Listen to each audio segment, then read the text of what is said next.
India TV YouTube channel को subscribe करें और बेल आइकन दबाएं। नमस्कार, आप देख रहे हैं इंडिया टीवी। आपके साथ मैं हूं मीनाक्षी जोशी। पश्चिम बंगाल में पहले फेज की वोटिंग में अब सिर्फ 2 दिन रह गए हैं। आज प्रचार का अंतिम दिन है। ऐसे में बीजेपी और टीएमसी ने अपनी पूरी ताकत लगा दी है।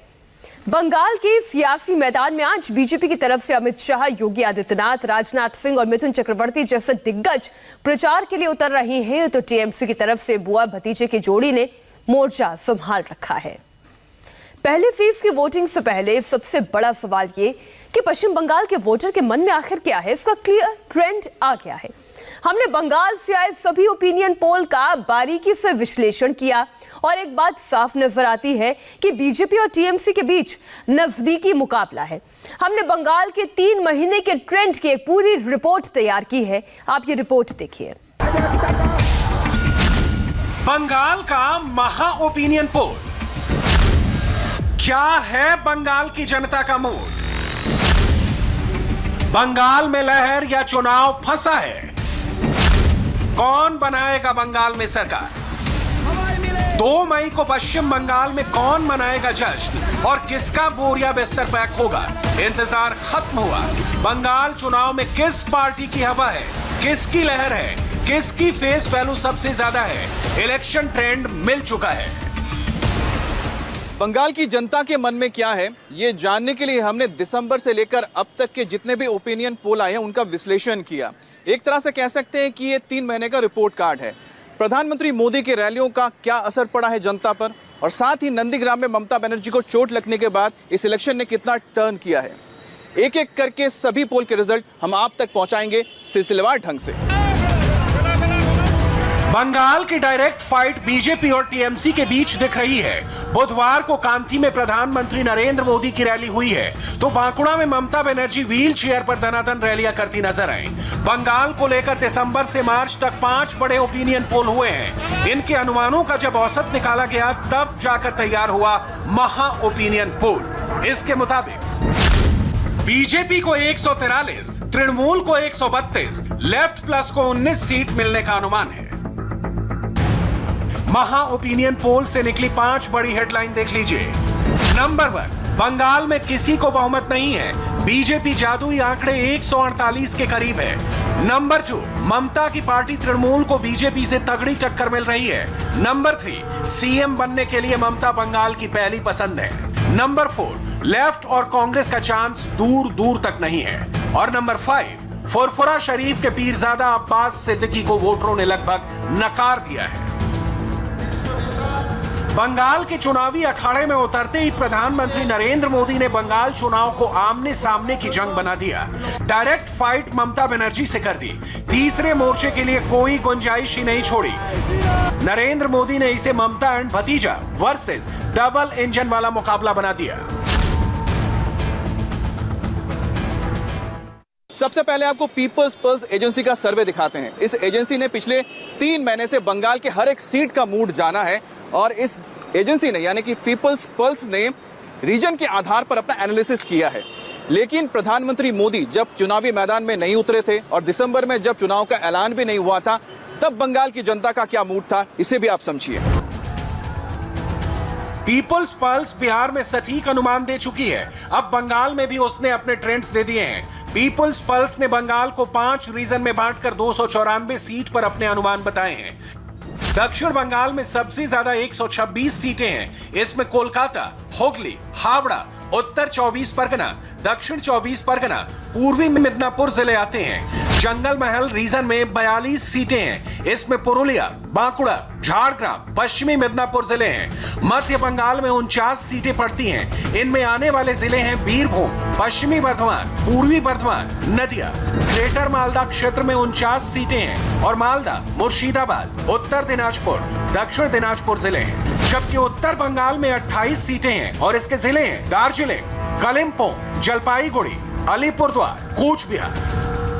दक्षिण बंगाल की अगर हम बात करें 126 सीटें हैं, तो यहां आप साफ साफ देख सकते हैं कि बीजेपी लीड लेती हुई नजर आ रही है 76 सीटों के साथ। वहीं 48 सीटों के साथ तृणमूल दूसरी पोजीशन पर है, जबकि लेफ्ट काफी पीछे, लेफ्ट और कांग्रेस 2 सीटें उनको मिलती हुई नजर आ रही हैं। दिसंबर की ये नंबर्स हैं, पीपल्स पल्स का ये नंबर्स हैं जो हम आपको दिखा रहे हैं। तो दक्षिण बंगाल के बाद अगर हम बात करें जंगल महल इलाके की, तो आप देखें 42 सीटें यहां पर हैं। सीधे सीधे यहां पर भी लीड में बीजेपी नजर आ रही है 35 सीटों के साथ, जबकि 7 पर तृणमूल है। और यहां खाता भी नहीं खुलता नजर आ रहा है लेफ्ट और कांग्रेस का।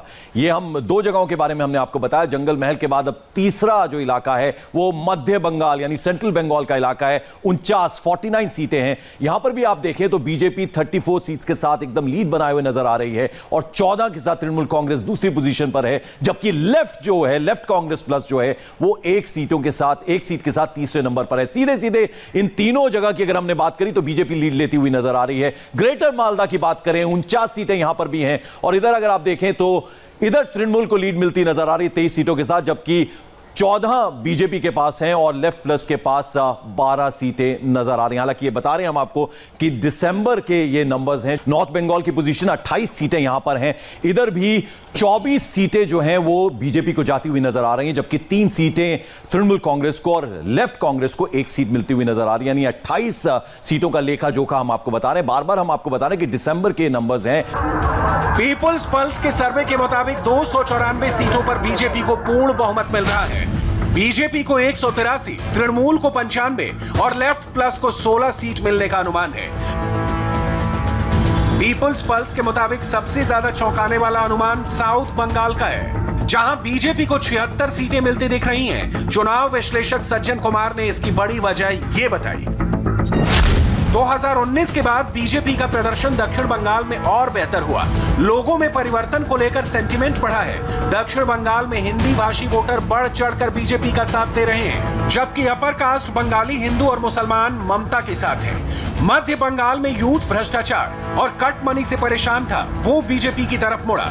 मध्य बंगाल में लोगों ने कहा कि फ्री स्कीम नहीं चाहिए, स्किल डेवलप करें। भ्रष्टाचार की वजह से एंटी इनकम्बेंसी ज्यादा है। ग्राउंड पे जाएं तो सबसे ज्यादा है कि आप चाहे, मैं आपको एग्जांपल दे रहा हूं, आप नॉर्थ बंगाल में चले जाएं, आप कूच बिहार में चले जाएं, वहां पे सबसे जो मेजॉरिटी कास्ट है वो राजवंशी है, वो दलित हैं। उसके अलावा जो सेकंड है वो नमशूद्रा है, जो रिफ्यूजी जो आए थे बांग्लादेश से, वो भी दलित हैं। उनके बीच में जाके आप देखो जो इंटेंसिटी है वो बहुत ही जबरदस्त है चेंज का। उसी तरीके से जब आप आगे आते हैं इस तरफ, जो मालदा, दिनाजपुर, मुर्शिदाबाद, जो आपका ये एरिया है जहां पे मुस्लिम मेजॉरिटी है, वहां पे जो दलित है वो या तो राजवंशी है, या तो नमशूद्रा है, या एक चाइन मंडल कहते हैं। बीरभूम जो तीसरा जो मुस्लिम कंसंट्रेशन है, वहां पे आप देखें तो बागदीज है। जंगल महल में जाके बाउरी और बागदी दलित है। उसी तरीके से नॉर्थ 24 परगना में मटुआज जो नमशूद्रा के एक सेक्ट है, साउथ 24 परगना में पौंड्र खत्री दलित है। तो आप देखें दलित के बीच में एक्सक्लूजन सबसे ज्यादा हुआ है। उनके बीच में ये सेंस कि जो प्लंडर हुआ है, जो करप्शन हुआ है, उसमें रिसीविंग एंड पे वो है। लेकिन दिसंबर से मार्च के बीच काफी हवा बदल चुकी है। मोदी की इलेक्शन रैलियों से बीजेपी को कितने वोट ट्रांसफर हुए, ममता की वोट ने कहां-कहां समीकरण बदले, ये आपको बताएंगे। सबसे पहले देख लीजिए कि सीएम पोस्ट के लिए पब्लिक ओपिनियन क्या कहती है। ममता बनर्जी 39%, दिलीप घोष 22%, शुभेंदु अधिकारी 12%, अधीर रंजन 6% वोटरों की पसंद है। पॉपुलर चॉइस में दिलीप घोष से लेकर शुभेंदु अधिकारी सब के सब ममता बनर्जी के पीछे हैं। दिलीप घोष और ममता के बीच 17% का अंतर है। 15 फरवरी के सर्वे में टीएमसी को 151 सीट दी, 8 मार्च के पोल में 159 सीट दी, जबकि 23 मार्च के सर्वे में 141 सीट मिलने का अनुमान बताया। वहीं बीजेपी को पहले सर्वे में 117, दूसरे सर्वे में 107 और तीसरे पोल में 135 सीट मिलने का अनुमान दिया। सबसे लेटेस्ट सर्वे 23 मार्च का है, यानी उस दौर का है जब ममता को नंदीग्राम में चोट लग चुकी थी और वो व्हील चेयर पर प्रचार कर रही थी। तो प्रधानमंत्री मोदी से लेकर अमित शाह, जेपी नड्डा भी धुआंधार कैंपेन कर रहे थे। यानी क्लियर है कि ट्रेंड्स में नरेंद्र मोदी के कैंपेन की छाप साफ साफ दिख रही है। प्रधानमंत्री के बीजेपी को 2016 में सिर्फ 3 सीट हासिल हुई थी। अगर यह आंकड़ा बढ़कर 100 के पार तक पहुंचा है तो सिर्फ मोदी की बदौलत। 7 मार्च को मोदी ने कोलकाता के ब्रिगेड परेड ग्राउंड पर विशाल रैली से कैंपेन स्टार्ट किया। 18 मार्च को जंगल महल के पुरोलिया में मोदी ने जनसभा की। 20 मार्च को पश्चिमी मिदनापुर के खड़गपुर में भव्य रैली की। 21 मार्च को मोदी जंगल महल के बांकुड़ा पहुंचे और 24 मार्च को उन्होंने पूर्वी मिदनापुर के कांथी में मेगा शो किया। ओपिनियन पोल के अनुमानों पर बीजेपी गदगद है। 2 दिन पहले टीएमसी छोड़कर बीजेपी में आए सांसद शिशिर अधिकारी ने अपना भी कैलकुलेशन बताया है और दावा किया है कि बीजेपी 200 से ज्यादा सीटें जीतने जा रही है। ओपिनियन पोल आप देख रहे होंगे, ओपिनियन पोल जो आ रहे हैं, ओपिनियन पोल में इतना जो आ रहा है कि बीजेपी को दिखा रहे हैं, कुछ ओपिनियन पोल बता रहे हैं कि 107, कुछ दिखा रहे हैं 120।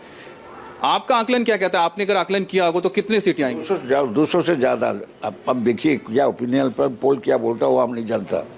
तो आपसे हम बोलता है जो मैथमेटिक्स बोलता है, क्या बोलता है? 294 seat MLA, 42 MP, 1 MP to 7। तो बीजेपी का कितना एमपी है? बीजेपी के यहाँ पर टोटल अभी 18 एमपी। 18 एमपी। आओ गया हम लोग कम अभी चला गया कितना आदमी है? तो आपके परिवार से तो 2 लोग आए गए आप लोग? 4-5 एमपी हम बोलता है, 4-5 एमपी चला गया है। तो उसको 7 into 35 उसको इंक्लूड करो, 126 प्लस 35 इंक्लूड करो तो गवर्नमेंट चला गया। ये तो सिंपल मैथमेटिक्स है। शिशिर अधिकारी जिस मिदनापुर इलाके से आते हैं वहां कुछ घंटे पहले प्रधानमंत्री मोदी ने बड़ी रैली की थी। सर्वे के आंकड़ों में बीजेपी और मोदी को बढ़त साफ दिख रही है। इसे आप शिशिर अधिकारी के कांथी इलाके के सैंपल से भी समझिए, जहां ग्राउंड पर संवाददाता अमित पालित ने वोटरों से बात की है। पब्लिक सोच रहा है नया कोई परिवर्तन चाहिए। अच्छा, नया परिवर्तन आना चाहिए। तो क्या मतलब दीदी की मोदी? मोदी तो आया है। यहाँ पर जो कांथी हो गया, इसके आसपास का पूरा इलाका होगा, पूरा मेदिनीपुर, पूर्व मेदिनीपुर में क्या है, किसकी हवा चल रही है? ये तो शिशिर की हवा चल रही है। सुमंदी का जो बोल रहा है हवा चल रही है, और जो हवा चल रही है सुमंदी का हवा जो चल रही है। आज का मीटिंग हुआ था बीजेपी का, मोदी आया था, उसका सुमंदी का हवा चल रही है। ठीक है, शुभेंदु का चलेगा। हाँ, मालूम होता है जो देश चलाने के लिए मोदी 1 नंबर में है। अच्छा, ये लगता है। राज्य चलाने के लिए ममता 1 नंबर में है। हवा बीजेपी हवा। ये बताइए कि क्या लग रहा है आपको, क्या चल रहा है अभी आप लोग? जो हवा चल रहा है बीजेपी आएगा और बीजेपी जीतेगा, बीजेपी मंत्री बनेगा। हाँ, अभी तो यहाँ का टीएमसी भी चल रहा है, बीजेपी भी चल रहा है, लेकिन जीतेगा तो बीजेपी लगता है हमको। सी वोटर ने जनवरी के सर्वे में बीजेपी को 102 सीट दी, फरवरी के पोल में 100 सीट, 8 मार्च के सर्वे में 107 सीट और सबसे ताजा 24 मार्च के पोल में 112 सीट का अनुमान है। यानी बीजेपी का परफॉर्मेंस सर्वे दर सर्वे सुधरता चला गया। वहीं ममता की पार्टी तृणमूल को जनवरी में 158 सीट, फरवरी में 156 सीट, 8 मार्च को 154 सीट मिलने का अनुमान जताया, जबकि 24 मार्च के सर्वे में टीएमसी की सीट 160 हो गई है। मतलब बीजेपी और टीएमसी दोनों की सीटें बढ़ी है। नुकसान लेफ्ट और कांग्रेस को हुआ है। इनकी सीटें 33 से घटकर 22 हो गई हैं, यानी 11 सीटें बीजेपी और टीएमसी को ट्रांसफर हुई हैं। मतलब साफ है, मोदी के कैंपेन और ममता के व्हील चेयर प्रचार का फायदा दोनों को मिलता दिख रहा है। निश्चित तौर पे सबसे ज्यादा जो लोगों का जो एस्पिरेशन था वो 2 लोगों के लिए था, एक अमित शाह और दूसरे प्रधानमंत्री नरेंद्र मोदी। अमित शाह को लेके एक बहुत ही ज्यादा, चूंकि लोगों के बीच में तृणमूल का जो एग्रेशन है उसको काउंटर करने के लिए उन्हें अमित शाह जैसी शख्सियत को लेके ज्यादा आकर्षण है। और नरेंद्र मोदी जो प्रधानमंत्री हैं उनका एक अपना आकर्षण तो है ही। ग्राउंड लेवल पे सेंटिमेंट वो रेशनली नहीं देखा जाता, ये इलेक्शन और वोटिंग इमोशनली और पैशन के साथ होता है। जो एंगर है और जो एक हेट्रेड का सेंस है उसमें एक रिवेंज की भी फीलिंग है। तो वहां पे लोग बीजेपी में एक बड़े मतलब कि पावर को देखना चाह रहे हैं जो टीएमसी के विलेन हुड को न्यूट्रलाइज कर पाएगा कि नहीं। तो वो एग्रेशन उन्हें लगता है कि आज की तारीख में अमित शाह ज्यादा सिग्निफाई कर सकते। सी वोटर के ओपिनियन पोल में वोटरों से मोदी और ममता के काम पर भी सवाल पूछे गए। इस पर भी वोटरों की राय देखनी जरूरी है। वोटरों से पूछा गया कि वो प्रधानमंत्री मोदी के प्रदर्शन से कितना संतुष्ट है। 41% लोगों ने बहुत संतुष्ट में जवाब दिया। करीब 29% लोगों ने कुछ हद तक संतुष्ट होने की बात कही, जबकि 25% वोटर बोले कि वो काम से खुश नहीं है। मुख्यमंत्री ममता बनर्जी के कामकाज को लेकर हमने वोटर्स की राय भी जानी। 45% लोगों का मानना है कि ममता बनर्जी ने अच्छा काम किया, वो संतुष्ट हैं। वहीं 34% ऐसे लोग हैं जिनका यह मानना है कि वो ममता बनर्जी के कामकाज से थोड़ा कम संतुष्ट हैं। बंगाल का मिजाज आपने देखा, लेकिन फर्स्ट फेज के चुनाव के पहले आज बीजेपी और टीएमसी के नेता कहां-कहां प्रचार करने वाले हैं, ये बताएंगे आपको।